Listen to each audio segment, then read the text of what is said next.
महाराष्ट्राच्या मुख्यमंत्र्यांचं नाव घेऊन इतर सगळ्यांची नावं घेऊन प्रचंड वाईट भाषेत त्या बाईशी बोलत होते. कॉन्फरन्स कॉल होता आणि बोर्डाची मीटिंग चालू होती आणि त्यातला तो सगळ्या गोष्टी या पेनड्राईव्ह मध्ये सदावर्तेचा बँकेचा संपूर्ण काळा चिट्टा हा त्यांनी आज माझ्याकडे दिलेला आहे.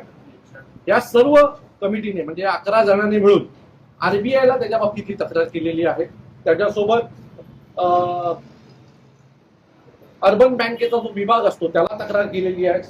मुख्य कार्यकारी अभियंता यांना देखील याच्या बाबतीमधली राज्य परिवहन सहकारी बँक लिमिटेड त्यांना देखील याच्या बाबतीतल्या तक्रार लेखी तक्रारी आहेत की सदावर्तेंनी बँकेच्या कर्मचाऱ्यांचे गरीब कर्मचाऱ्यांचे पैसे हे खाल्लेले आहेत. यात तुम्ही 2.5-3 वर्षापूर्वीचे सदावर्ते बघितले का?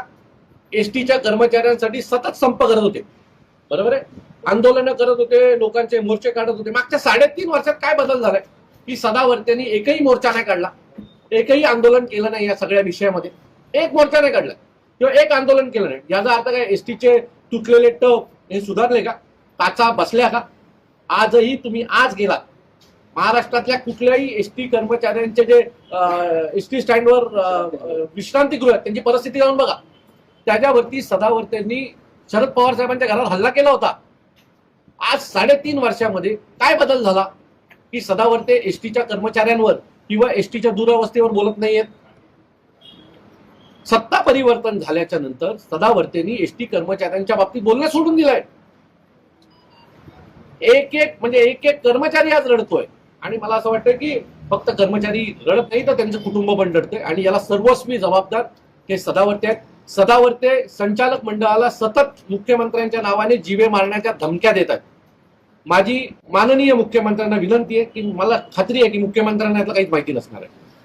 मुख्यमंत्र्यांच्या नावाने धमक्या दिल्या जातात की खरं तर सदावर्तेची सिक्युरिटी काढून आता यांना सिक्युरिटी देण्याची वेळ आलेली आहे.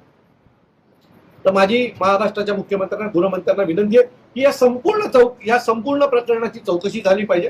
अहो एक कॅलेंडर दाखवतो. हा एसटी बँकेचा कॅलेंडर आहे, बरोबर आहे, हा एसटी बँकेचा कॅलेंडर आहे.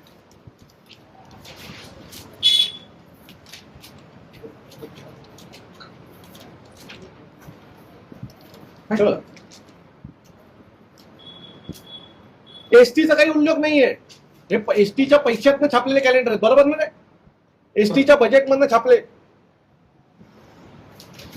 नथुराम गोडसेंचा फोटो तेवढ्याच मोठ्या प्रमाणात.